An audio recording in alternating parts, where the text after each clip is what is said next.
കൂടുതൽ വാർത്തകളും വീഡിയോകളും കാണാൻ ഈ ചാനൽ സബ്സ്ക്രൈബ് ചെയ്യുക. കൂടെ ബെൽ ബട്ടൺ അമർത്തുക. Please subscribe our channel. നമസ്കാരം.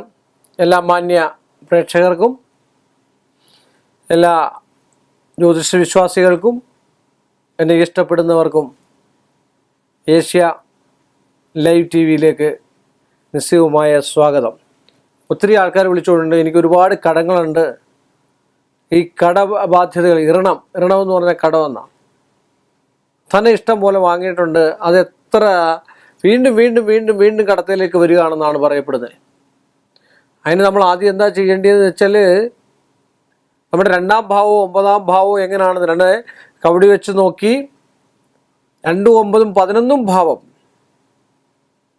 എങ്ങനെയാണ്, അതിലെന്തെങ്കിലും ദുരിതമുണ്ടോ, അതിലെന്തെങ്കിലും ഗതിസ്ഥാനത്തിന് തടസ്സമുണ്ടോ, ഗുളികത്വം വല്ലതും ഉണ്ടോ, ഇതെല്ലാം നമ്മൾ പേരും നാളും ഒക്കെ വെച്ച് കവടി വെച്ച് നോക്കി അതിന് തത്തുല്യമായിട്ടുള്ള പരിഹാരം ചെയ്യുകയാണെങ്കിൽ ഏറ്റവും ഉത്തമമാണ്. ഞാനിതൊക്കെ പൊതു പരിഹാരങ്ങൾ പറയുന്നത് പൊതുവായിട്ടാണ്. ഒരാൾക്ക് ഒരു പരിഹാരമാണെങ്കിൽ മറ്റൊരാൾക്ക് വേറൊരു പരിഹാരമായിരിക്കും, അടുത്ത ആൾക്ക് വേറൊരു പരിഹാരമായിരിക്കും, മറ്റൊരാൾക്ക് മറ്റൊരു പരിഹാരമായിരിക്കും. അപ്പം അങ്ങനെ കവടി വെച്ച് നോക്കി അവിടെ നിന്ന് വന്നിരിക്കുന്ന ആളുടെ വിഷയം ചെറിയൊരു പുഷ്പാഞ്ജലിയുടെ വിഷയമേ ഉള്ളായിരിക്കാം. അതെന്താണെന്ന് കണ്ടുപിടിച്ചിട്ട് ഋണമോചന മന്ത്രം എന്ന് പറഞ്ഞ മന്ത്രമുണ്ട്. ഋണമോചനം തന്നെയല്ല, കടബാധ്യതകൾക്ക് ഒരുപാട് മന്ത്രങ്ങൾ വേറെയുണ്ട്. ആ മന്ത്രം ഉരുക്കഴിച്ച് ഒരു 10,000 രൂപയെങ്കിലും ഉരുക്കഴിച്ച് ഹോമം നടത്തണം. ഈ ഹോമത്തിന് പറഞ്ഞാൽ ഭയങ്കരമായ ശക്തിയുള്ളൊരു സാധനമാണ് ഹോമം എന്ന് പറഞ്ഞാൽ. ഹോമം വെട്ടിത്തീർപ്പ കുരുതി എന്ന് പറഞ്ഞു കഴിഞ്ഞാൽ പെട്ടെന്നുള്ള ഒരു എഫക്റ്റ്, അല്ലെങ്കിൽ ഒരു 19 ദിവസത്തിനുള്ളിൽ അകത്തുള്ള ഒരു എഫക്റ്റ് ഉണ്ടാകാനുള്ള ഏറ്റവും വലിയൊരു സാധ്യതയാണ് ഹോമം.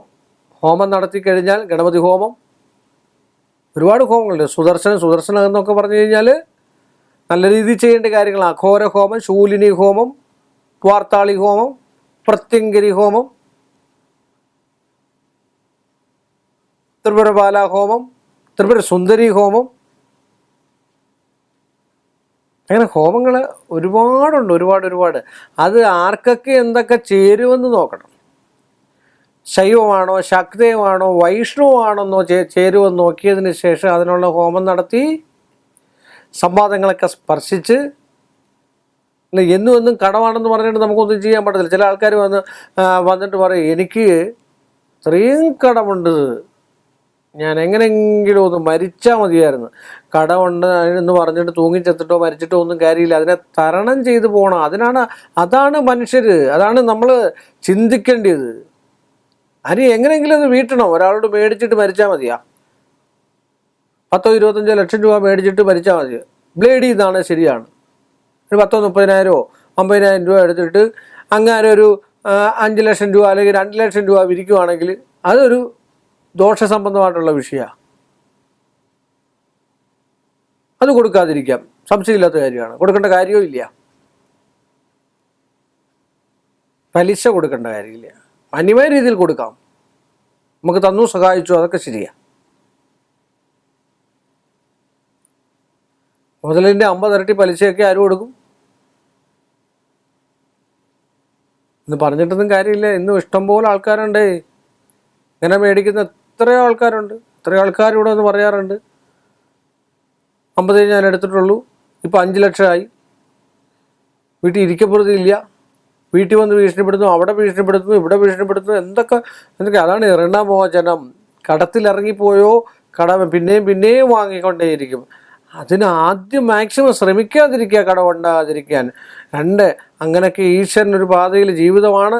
ഇതൊക്കെ ഉണ്ടാകാം. നമുക്ക് ദുർഘടങ്ങളായിട്ടുള്ള പാതയിലൂടെ ഒക്കെ സഞ്ചരിക്കുക. ആരും സുഖകരമായിട്ടുള്ള പാതയിൽ സഞ്ചരിക്കുന്നില്ല. എല്ലാവർക്കും അവരുടേതായിട്ടുള്ള പ്രശ്നങ്ങളും ദുരിതങ്ങളും ദുർഘടങ്ങളും കടബാധ്യതകളും ജീവിത പ്രശ്നങ്ങളും ദാമ്പത്യബന്ധ കലഹങ്ങളും തൊഴിൽ തടസ്സങ്ങളും ഒക്കെ ഉണ്ടാവാം.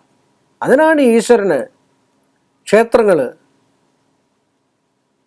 ഹോമാദികൾ ഒക്കെ ആചാര്യന്മാർ വിധിച്ചിരിക്കുന്നത്. അതൊക്കെ ചെയ്ത് കണ്ട് മുന്നോട്ട് പോയി കഴിഞ്ഞാൽ കണ്ണിക്കൊള്ളാനുള്ളത് പിരികത്ത് കൊണ്ടുപോകും. എല്ലാം ഒന്നും ഒരു ജോത്സ്യം എന്നെ കൊണ്ട് എല്ലാം ഒന്നും മാറ്റി കൊടുക്കാൻ പറ്റില്ല. ഒരാടെ 100% മൊത്തം മാറ്റാൻ പറ്റുമോ?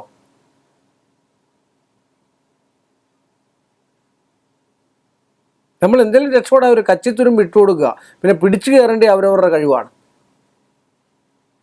അല്ല ജോത്സ്യൻ ഇന്ന് ചെയ്തുകൊണ്ട് വീട്ടിൽ ചുമ്മാ ഇരുന്നാൽ മതി എല്ലാം ഇങ്ങനെ ആകുമെന്ന് പറഞ്ഞാൽ പറ്റില്ല. അവരവരോട് ഈശ്വരനെ വിളിക്കുകയും ശ്രമിക്കുകയും ചെയ്തെങ്കിൽ മാത്രമേ പറ്റുള്ളൂ. ഇപ്പം ഞാൻ പറഞ്ഞത് എന്താ വെച്ചാൽ ഋണമോചന ഹോമം, ധനത്തിനു വേണ്ടി ഋണമോചന ഹോമം. അതുപോലെ തന്നെ സൗന്ദര്യലഹരിയിൽ കുറച്ച് ഭാഗങ്ങളുണ്ട്.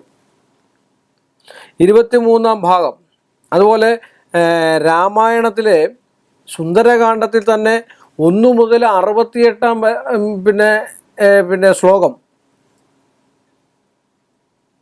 ഏറ്റവും നല്ലതാണ് ഋണമോചനത്തിന്. വായിക്കണേ, വായിക്കാൻ പറ്റില്ല, ഒന്നും ചെയ്യാതെ നമുക്കൊന്നും ഉണ്ടാക്കാൻ പറ്റില്ല. പ്രവൃത്തിയാണ്, കർമ്മമാണ്. ഭഗവാൻ പറഞ്ഞ പോലെ കർമ്മമാണ് ചെയ്യേണ്ടത്. പഠിക്കാതെ ജയിക്കാൻ പറ്റുമോ? വിദ്യാരാജഗോപാല യന്ത്രം ഉണ്ടെന്ന് പറഞ്ഞാൽ ജയിക്കാൻ പറ്റുമോ? ഉമാമഹേശ്വരി യന്ത്രം ഉണ്ടെന്ന് പറഞ്ഞ് വിവാഹം നടക്കുമോ? സ്വയംവരം ഉണ്ടെന്ന് പറഞ്ഞിട്ട് നടക്കുമോ? അപ്പോൾ അതിലൂടെ മനുഷ്യരുടെ ശ്രമിച്ചെങ്കിൽ മാത്രമേ ഉള്ളൂ. നമ്മുടെ കയ്യിൽ SLCയുടെ പുസ്തകമുണ്ട്, എല്ലാ പുസ്തകവും പുതിയ പുസ്തകങ്ങളാണ്, നല്ല പുസ്തകങ്ങളാണ്.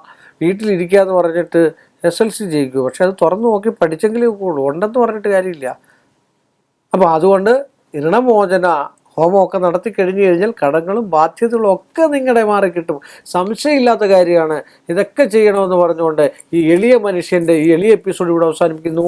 നമ്മൾ വീണ്ടും കാണുന്നവരെ എല്ലാ മാന്യ പ്രേക്ഷകർക്കും എൻ്റെ നിശ്ചയവുമായ നന്ദിയും കടപ്പാടും. കൂടുതൽ വാർത്തകളും വീഡിയോകളും കാണാൻ ഈ ചാനൽ സബ്സ്ക്രൈബ് ചെയ്യുക. കൂടെ ബെൽ ബട്ടൺ അമർത്തുക. Please subscribe our channel.